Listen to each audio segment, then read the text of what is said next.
মহাভারতের যুদ্ধ ইতিমধ্যেই শেষ হয়েছে। হাজার হাজার মানুষের জীবনের বিনিময়ে জয়লাভ করেছেন পাণ্ডবরা। এই ধ্বংসযজ্ঞে রক্তাক্ত হয়েছে সম্পূর্ণ কুরুক্ষেত্রের প্রান্তর। বহুদিন পর পঞ্চ পাণ্ডব এসে উপস্থিত হয়েছেন হস্তিনাপুরের রাজপ্রাসাদে। শ্রীকৃষ্ণ তাদের সঙ্গে এসেছেন। সম্পূর্ণ হস্তিনাপুর তখন যুধিষ্ঠিরের রাজ্যাভিষেকের আনন্দে উৎফুল্ল। কিন্তু এরই মাঝে ভেসে আসে হাজার হাজার মায়ের হাহাকার। তারা যুদ্ধে তাদের সন্তানদের হারিয়েছেন। আর সুখ দুঃখের এই দোলাচলের মাঝেই শুরু হয় যুধিষ্ঠিরের রাজ্যাভিষেকের অনুষ্ঠান। যুধিষ্ঠির স্নান করেন, রাজবেশ ধারণ করেন, আর এবার পালা মুকুট পরিধানের। হস্তিনাপুরের মহামন্ত্রী বিদুর এই মহৎ কর্মের জন্য আহ্বান জানান শ্রীকৃষ্ণকে। আর এমন সময় এক ভয়ানক ঘটনা ঘটে। ঠিক যে মুহূর্তে শ্রীকৃষ্ণ যুধিষ্ঠিরকে মুকুট পরাবেন, তখনই শতপুত্রের মৃত্যুর শোকে কাতর মাতা গান্ধারী তাকে থামিয়ে দেন এবং বলেন, হে কেশব, তুমি তো সর্বজ্ঞ, সর্বশক্তিমান। এই যুদ্ধ তুমি থামাতে পারতে, কিন্তু তাও তুমি না করে আমার মতো হাজার হাজার মাকে পুত্র শোক দিলে। আমি তোমায় অভিশাপ দিচ্ছি। ঠিক যেভাবে আমার বংশ ধ্বংস হয়েছে, তেমনভাবেই তোমার যাদব বংশ ধ্বংস হয়ে যাবে। কৃষ্ণ চাইলেই সেদিন এই অভিশাপকে অস্বীকার করতে পারতেন, কিন্তু তিনি সেদিন মাথা পেতে সেই অভিশাপকে গ্রহণ করেন।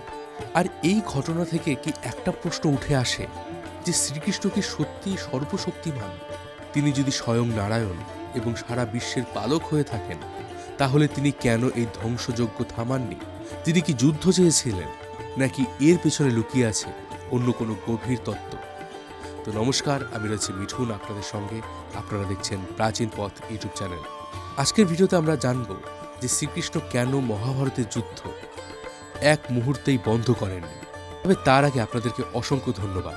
আপনাদের ভালোবাসায় আমাদের এই প্রাচীন পথ ইউটিউব চ্যানেলটি মাত্র অল্প কিছুদিনের মধ্যেই 1 লক্ষ সাবস্ক্রাইবারের গণ্ডি পার করেছে। আর এটা হচ্ছে আমাদের সেই সিলভার প্লে বাটন, যেটা আমাদের ইউটিউব থেকে পাঠানো হয়েছে। আপনাদেরকে আবারও অসংখ্য ধন্যবাদ আমাদের এই চ্যানেলকে এত পরিমাণ ভালোবাসা দেওয়ার জন্য এবং সাপোর্ট করার জন্য। আর এটা রয়েছে আমাদের সেই প্লে বাটন। তো চলুন এবার শুরু করা যাক আজকের ভিডিও। সবার প্রথমে শ্রীকৃষ্ণের ভূমিকা সম্বন্ধে জেগে ওঠা প্রশ্নগুলো সম্বন্ধে জানার আগে আমাদের মহাভারতের যুদ্ধের কারণগুলোকে আরও একবার জেনে নিতে হবে। এই যুদ্ধ কিন্তু সিংহাসনের লালসা থেকে জন্মানো কোনো চিরাচরিত হঠাৎ করে বাধা যুদ্ধ নয়। এই যুদ্ধের কারণ ছিল অনেক দীর্ঘ এবং জটিল। পাণ্ডব এবং কৌরবদের মধ্যে কে সেরা, এই নিয়ে ছোটবেলা থেকেই টানাপোড়েন লেগে থাকত। তারা যতই বড় হতে থাকে, তাদের মধ্যে এই দ্বন্দ্ব ততই বাড়তে থাকে। কৌরবরা সর্বদাই পাণ্ডবদের হিংসা করত এবং তাদের ক্ষতি করার চেষ্টা করত। একদিন কৌরবরা মামা শকুনির সাথে মিলে তাদের জ্যেষ্ঠ ভ্রাতা দুর্যোধনের নেতৃত্বে পাণ্ডবদের হত্যা করার ষড়যন্ত্র করে। তারা বার্নাবর্তে একটি গালার রাজপ্রাসাদ নির্মাণ করে এবং সেখানে পাণ্ডবদের আমন্ত্রণ জানায়। তাদের মূল উদ্দেশ্য ছিল রাতে যখন পাণ্ডবরা ঘুমাবে, তখন সেই প্রাসাদে আগুন লাগিয়ে তারা পাণ্ডবদের হত্যা করবে। কিন্তু এই ষড়যন্ত্রের কথা আগে থেকেই পাণ্ডবরা জেনে যায়। তারা ওই প্রাসাদের নিচে একটি সুড়ঙ্গ তৈরি করে এবং সেখান থেকে পালিয়ে যায়। এরপর থেকেই শুরু হয় পাণ্ডবদের অজ্ঞাতবাস। এই অজ্ঞাতবাসের মধ্যেই পঞ্চ পাণ্ডবের সাথে বিবাহ হয় ধ্রুপদ কন্যা দ্রৌপদীর। পরবর্তীকালে ধৃতরাষ্ট্র পাণ্ডবদের সাথে সন্ধি করেন এবং রাজ্যের সবথেকে অনুন্নত জঙ্গলে ঘেরা অংশ ইন্দ্রপ্রস্থ তাদেরকে দান করেন। পাণ্ডবরা ছিলেন অত্যন্ত সুশাসক, ফলে দিন যত এগোতে থাকে ইন্দ্রপ্রস্থের উন্নতি উত্তরোত্তর বাড়তে থাকে। বাণিজ্য, শাসন সব দিক থেকেই হস্তিনাপুরের থেকেও বেশি ইন্দ্রপ্রস্থ সমৃদ্ধ ছিল। এখানেই রাজসূয় যজ্ঞ করে যুধিষ্ঠিরের রাজ্যাভিষেক হয়। এই যজ্ঞে হস্তিনাপুরের যুবরাজ হিসাবে দুর্যোধনও আমন্ত্রিত ছিলেন। কিন্তু যখন সে ইন্দ্রপ্রস্থের মায়াসভায় প্রবেশ করে, তার চোখ ধাঁধিয়ে যায়। সে সেখানে জলকে মেঝে ভেবে ভুল করে আর মেঝেকে জল ভেবে ভুল করে। এতে তার উপরে পুরো সভা অট্টহাস্য করে ওঠে। যদিও পাণ্ডবদের উদ্দেশ্য ছিল না দুর্যোধনকে অপমানিত করা, কিন্তু দুর্যোধনের মনে লজ্জা, ঘৃণা তথা হিংসার জন্ম নেয়। পাণ্ডবদের প্রতি তার ক্ষোভ এতটাই বেড়ে গিয়েছিল যে সে ওই মুহূর্তেই প্রতিশোধ নেওয়ার প্রতিজ্ঞা করে। দুর্যোধন এবং তার মামা শকুনি মিলে পাণ্ডবদের পাশা খেলার আমন্ত্রণ জানায়। সে সময় ক্ষত্রিয়দের মধ্যে পাশা খেলার আমন্ত্রণ অস্বীকার করার রীতি ছিল না, বরং এটাকে একটি রাজধর্ম হিসাবেই দেখা হতো। ফলত যুধিষ্ঠির এই আমন্ত্রণ স্বীকার করেন, কিন্তু তখনও তারা জানতেন না যে কত বড় ষড়যন্ত্রের শিকার তারা হতে যাচ্ছেন। কৌরবদের মামা কুটিল শকুনি ছিলেন পাশা খেলার পারদর্শী। তার কাছে ছিল এক দৈবিক পাশা। সে যে সংখ্যায় চাইত তার পাশায় সেই সংখ্যাই পড়ত। স্বাভাবিকভাবেই কৌরবদের সেই দৈবিক পাশার জালে আবদ্ধ হয় পাণ্ডবরা। যুধিষ্ঠির একে একে নিজের রাজত্ব, স্বাধীনতা হারিয়ে সম্পূর্ণ পরাজিত হন, কিন্তু তাও তিনি থামতে পারেন না এবং শেষ পর্যন্ত সম্পূর্ণ পরাজিত হওয়ার পরেও তিনি নিজের স্ত্রী এবং ভাইদের পাশা খেলায় হারিয়ে ফেলেন। আর সেই মুহূর্তেই দুঃশাসন দ্রৌপদীর চুলের মুঠি ধরে তাকে টানতে টানতে ভরা রাজসভার মাঝে উপস্থিত করে। দুর্যোধন তাকে নিজের উরুতে উপবেশন করার আহ্বান জানায়। এই সব কিছু ঘটছিল হস্তিনাপুরের ভরা রাজসভায়। সেখানে উপস্থিত ছিলেন ভীষ্ম, গুরু দ্রোণাচার্য, মহামন্ত্রী বিদুর এবং কর্ণসহ আরও অনেক মহারথীরা। কিন্তু এত কিছুর পরেও তারা কেউ এই ঘটনার কোনো প্রতিবাদ করেননি। সব শেষে এবার যা ঘটে তা ধর্ম, অধর্ম, ন্যায়, অন্যায় সব কিছুর একেবারে ঊর্ধ্বে চলে যায়। দুর্যোধনের আদেশে ভরা সভায় দুঃশাসন দ্রৌপদীর বস্ত্রহরণের চেষ্টা করে, যদিও তার সেই চেষ্টা সেদিন সফল হয়নি। সেদিন শ্রীকৃষ্ণ মায়া বলে দ্রৌপদীর মান রক্ষা করেছিলেন। সেই সভার মাঝে অসহায় দ্রৌপদী সেদিন একটাই প্রশ্ন করেছিলেন যে নিজেই পরাজিত, সে কি আর কাউকে বাজি রাখতে পারে? কিন্তু সেদিন সমগ্র রাজসভা নীরব ছিল, আর এই নীরবতাই যুদ্ধের বীজ বপন করেছিল। তবে শ্রীকৃষ্ণ কি সত্যিই মহাভারতের যুদ্ধ চেয়েছিলেন? অনেকে ভাবেন শ্রীকৃষ্ণ যেহেতু নিজের দৈবিক সত্তা প্রয়োগ করেই যুদ্ধ থামাননি, ফলত তিনি হয়তো তার মানবিক সত্তাতেই যুদ্ধ চেয়েছিলেন। কিন্তু একথা সম্পূর্ণ ভুল। যুদ্ধের দামামা তখনও বাজেনি। কুরুক্ষেত্রের আকাশে যুদ্ধের কালো মেঘ সবে সবে নিজের প্রভাব বিস্তার করতে শুরু করেছে।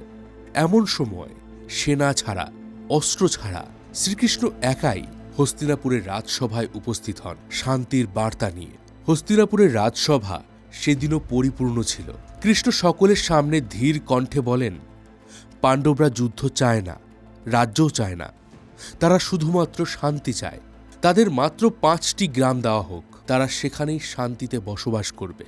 সেদিনের এই প্রস্তাব কিন্তু কোনো রাজনৈতিক ছলনা ছিল না। এটা ছিল শ্রীকৃষ্ণের তরফ থেকে যুদ্ধ এড়ানোর একটি চেষ্টা, যদিও এই চেষ্টা সম্পূর্ণ বিফলে যায়। এই প্রস্তাব শুনে দুর্যোধন অট্টহাস্য করে। সে বলে, গ্রাম তো দূরের কথা, একটা সূর্যের আগায় ধরতে পারে সেই পরিমাণ জমিও সে পাণ্ডবদের দেবে না। অহংকার এবং ক্ষমতার নেশা দুর্যোধনকে অন্ধ করে দিয়েছিল। তাই সেদিন শ্রীকৃষ্ণের এই প্রস্তাব সে মানেনি। কিন্তু শ্রীকৃষ্ণ এই কাজের মধ্যে দিয়ে প্রমাণ করে দিয়েছিলেন যে তিনি যুদ্ধ চান না। তাহলে প্রশ্ন ওঠে যে তিনি কেন মায়া বলে এই যুদ্ধ থামালেন না? তিনি কেন এই যুদ্ধ হতে দিলেন? যখন মহারথী অর্জুন যুদ্ধক্ষেত্রে প্রথম এসে পৌঁছান, তখন তিনি দেখতে পান যাদের বিরুদ্ধে তিনি যুদ্ধে নেমেছেন তারা সকলেই তার আত্মীয়। কেউ তার ভাই, কেউ পিতামহ, আবার কেউ তার গুরু। তাদের বিরুদ্ধে অস্ত্র ধারণ করা তো দূরের কথা, তাদেরকে আঘাত করার কথাও তিনি ভাবতে পারেন না।